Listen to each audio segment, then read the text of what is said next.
والصلاة والسلام على سيدنا محمد وعلى آله وأصحابه أجمعين. أما بعد فأعوذ بالله من الشيطان الرجيم. بسم الله الرحمن الرحيم. وإذ قال لقمان لابنه وهو يعظه يا بني لا تشرك بالله. جب حضرت لقمان نے اپنے بیٹے کو نصیحت کرتے ہوئے کہا، بیٹے خدا کے ساتھ کسی شریک نہ ٹھہرانا، ان الشرک لظلم عظیم، بے شک شرک کرنا بڑا بھاری ظلم ہے۔ یا بنی انہا ان تک مثقال حبۃ من خردل فتکن فی صخرۃ او فی السماوات او فی الارض یأت بها اللہ۔ حضرت نے اپنے بیٹے سے کہا، بیٹے اگر کوئی عمل رائی کے دانے کے برابر ہو، پھر وہ کسی پتھر میں ہو یا وہ آسمان کے اندر ہو یا زمین کے اندر ہو، یأتی بہ اللہ، تب بھی اس کو اللہ تعالی حاضر کر دے گا۔ ان اللہ لطیف خبیر، بے شک اللہ تعالی بڑا باریک ہے، باخبر ہے۔ یا بنی اقم الصلاۃ وامر بالمعروف وانہی عن المنکر، بیٹے نماز پڑھا کرو، اچھے کاموں کی نصیحت کیا کرو، برے کاموں سے منع کیا کرو۔ واصبر علی ما اصابک، تجھ پر جو مصیبت واقع ہو اس پر صبر کیا کرو۔ ان ذلک من عزم الامور، یہ ہمت کے کاموں میں سے ہے۔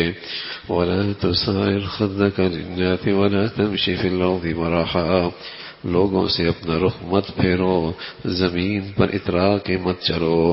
ولا تمشی فی الارض مرحا ان اللہ لا يحب كل مختال فخور، بے شک اللہ تعالی کسی تکبر کرنے والے، فخر کرنے والے کو پسند نہیں فرماتے۔ واقصد فی مشیک واغضض من صوتک، اپنی رفتار میں اعتدال کرو، اپنی آواز کو پست کرو۔ ان انکر الاصوات لصوت الحمیر، بے شک آوازوں میں سب سے بری آواز گدھوں کی آواز ہے۔ یہ حضرت لقمان کی یہ نصائح ہیں جو چند دنوں سے ہم ان کا تذکرہ کر رہے، اور آج ان سب کا ہم نے اکٹھا بھی تذکرہ کر دیا کہ حضرت لقمان نے ان نصائح کو سامنے رکھ کر اپنے بچے کی تعلیم اور تربیت کا انتظام فرمایا۔ اور ان نصائح پر اور ان خطوط پر وہی باپ اپنے بیٹے کی تربیت کر سکتا ہے جس کے پیش نظر آخرت کی زندگی ہو، جس کے پیش نظر آخرت کی زندگی ہو۔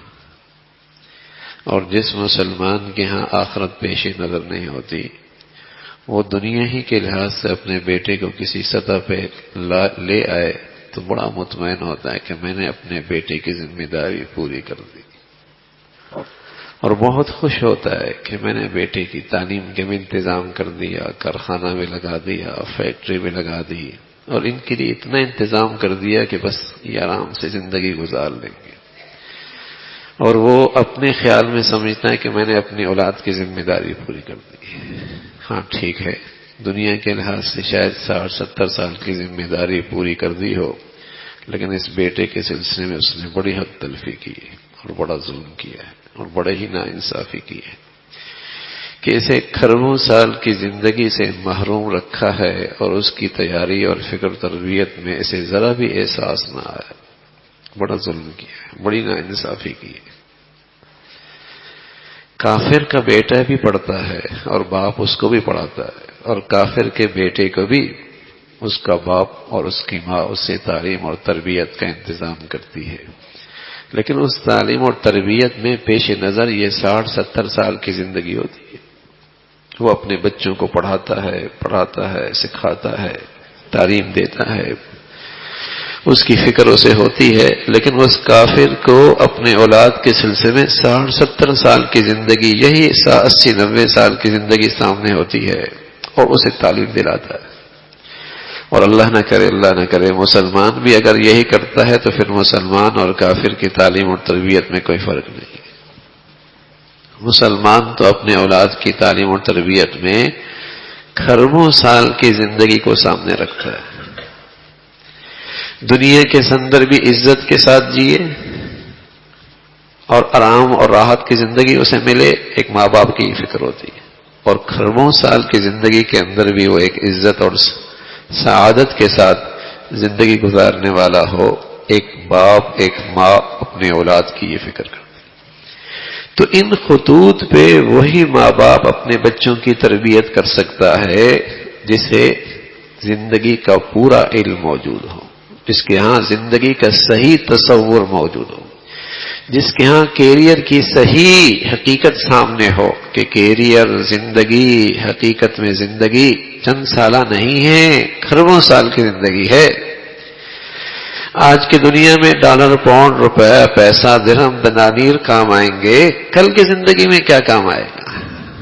وہاں تو بازار بھی اور ہیں، وہاں کی کرنسی بھی اور ہے، وہاں کے سلسلے بھی اور ہیں، وہاں کی کون سی کرنسی کام آئے گی؟ ٹھیک ہے، آپ نے اس کے روزگار کے لیے اور معاش کے لیے اور معیشت کے لیے اور رہنے کے لیے شاہانہ انداز کے سارے نقشے بنا دیے، لیکن کیا کیا؟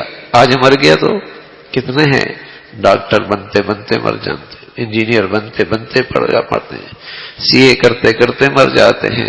ابھی 80-40 سال تک پڑھتے پڑھاتے رہے، جیسی روز پار گیا ہے روانہ ہو گئے دنیا سے۔ تو کیا کیا اس کے ساتھ؟ 35 سال تک پیسہ لگایا، سرمایہ کاری کی، محنت کی، کس لیے؟ کہ دنیا میں کچھ کمائے گا، اور اس لمحے اس میں موت آ گئی۔ تو کیا کیا اس باپ نے اس اولاد کے ساتھ؟ ٹھیک ہے، اپنی طرح سے ان خطوط پہ لانے کی پوری کوشش کی، پھر بھی بچہ نہیں آیا تو کم از کم باپ اپنی ذمہ داری سے بری الذمہ، باپ نے اپنی ذمہ داری پوری کی۔ پھر یہ بچہ امتحان ہے، پھر یہ اولاد ایک آزمائش ہے، اور اس امتحان اور آزمائش پر بھی ماں باپ کو اجر و ثواب ملتا ہے۔ لیکن اپنے اولاد کو اللہ کی نافرمانی کی زندگی سے ایسا فکر مندی کے ساتھ بچانا ضروری ہے جیسے دنیا میں ایک بچہ آگ کی طرف جا رہا ہو تو باپ صرف دور سے بیٹھے نصیحتیں نہیں کرتا، بستر پہ بیٹھا ہو تو اس کی آرام ختم ہو جاتا ہے، دسترخوان پہ بیٹھا ہو تو اس کی بھوک اڑ جاتی ہے، جب تک کہ اس بچے کو اس آگ سے محفوظ نہ کر لے اسے چین نہیں آتا۔ کسی گڑھے کی طرف جا رہا ہو تو بتائیے ایک ماں باپ کو کیا فکر ہوتی ہے؟ اگر اس فکر کے ساتھ آخرت کی آگ سے بچا رہا ہے، جہنم کے گڑھے سے بچا رہا ہے، تو یہ ماں باپ اجر و ثواب کے مستحق ہیں اور اپنی محنت میں پورے اتر رہے ہیں، اولاد کی ذمہ داری پوری کرنے میں حق بجانب ہیں اور صحیح طور پہ ذمہ داری ادا کر رہے ہیں۔ لیکن اگر اس میں یہ غفلت ہے تو پھر باز پرس ہے، پھر سوال ہے، پھر پوچھ ہوگی۔ یا ایھا الذین آمنوا قوا انفسکم واہلیکم نارا، ایمان والو اپنے آپ کو بھی اور اپنے اولاد اور اپنے گھر والوں کو بھی جہنم کی آگ سے بچاؤ۔ قوا انفسکم واہلیکم نارا، آگ سے بچاؤ۔ روئے زمین پہ کبھی ایسا نہیں ہوا، اور خاص طور پہ جب یہ آیت اتری تھی تو سامنے تو صحابہ تھے، وہاں ایسا تو نہیں تھا کہ بچے اور ان کی بچیاں اور ان کی عورتیں آگ کی طرف جا رہی ہیں اور یہ آرام سے بیٹھے ہوں اور قرآن ان سے کہہ رہا ہو آگ سے بچاؤ، ہے نا؟ اس آگ سے مراد وہی ہے جو گناہوں کی آگ ہے، جو گناہوں کی آگ ہے، جس کا انجام جہنم کی آگ ہے۔ اسی آگ سے بچانے کی تلقین ہے، پیغام ہے کہ اس آگ سے اپنی اولاد کو بچاؤ، یہ حقیقت میں جہنم کی آگ ہے۔ اور بھائی سچ کہہ رہا ہوں، اگر اولاد کی زندگی میں اس دنیا میں گناہوں کی آگ آ گئی تو اسے کبھی چین نصیب نہیں ہوتا۔ گناہوں کی آگ میں بھی کبھی چین ہوتا ہے؟ گناہوں کی آگ میں بھی کبھی سکون ہوتا ہے؟ کبھی گناہوں کی زندگی کے اندر بھی آرام سے رہ سکتا ہے؟ ممکن نہیں ہے۔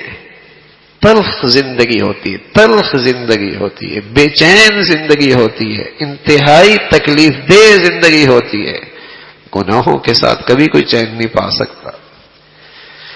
تو اولاد کی خیرخواہی یہ ہے، ہمدردی یہ ہے کہ اپنی طرف سے پوری کوشش کی جائے کہ ان خطوط پہ میرے بچے آ جائیں، میری بچیاں آ جائیں۔ اور پھر ایک دعا ہے، ایک دعا ہے، وہ مسلسل اس کا اہتمام، قرآن میں ہے، 19ویں پارے میں ہے.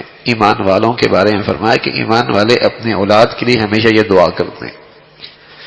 ایمان والوں کے بارے میں بتایا کہ ایمان والے ہمیشہ اپنے بچوں کے لیے، بچیوں کے لیے، اپنے گھر والوں کے لیے دعا کرتے ہیں. کو دعا ہے ربنا هب لنا من ازواجنا وذرياتنا قرة اعين. ربنا هب لنا من ازواجنا وذرياتنا قرة اعين. اللہ میرے گھر والوں کو، میری اولاد کو میری آنکھوں کی ٹھنڈک بنا دے. اور ایمان والے کے آنکھوں کی ٹھنڈک اولاد تبھی بنتی ہے جب وہ اللہ کی فرما برداری میں کھڑی ہو، جب وہ نیکیوں پہ کھڑی ہو. تو ایک ایمان والے کی آنکھیں تبھی اپنی اولاد کو دیکھ کر ٹھنڈی ہوتی ہیں. ربنا هب لنا من ازواجنا وذرياتنا قرة اعين. اے اللہ میری آنکھوں کی ٹھنڈک بنا میری اولاد کی. وجعلنا للمتقین اماما.